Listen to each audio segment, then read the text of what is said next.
All right, guys, so I've been keeping a secret for the last week now, and it's been the hardest secret that I've had to keep. I finally went and got myself a 240. This has been something that I've wanted to do for quite a while now, but I have a friend that you guys all know whose shadow that I live in, and he finally convinced me and told me that it's okay for me to go get a 240. So here it is, guys.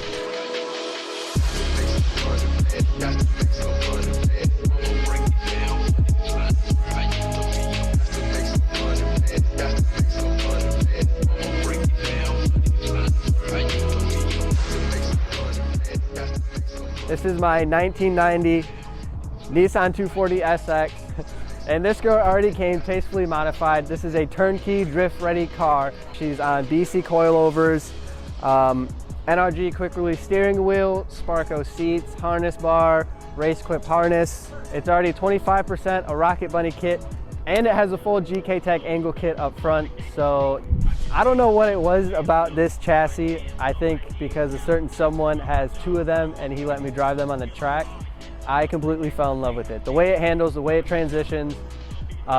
This one, not so much the power, but even the small amount of power that this car has, I love it. Compared to a V8, it's something completely different, and I think that's why I love it. It's because it's a new challenge, and it's fun, it's different, it's definitely a head turner.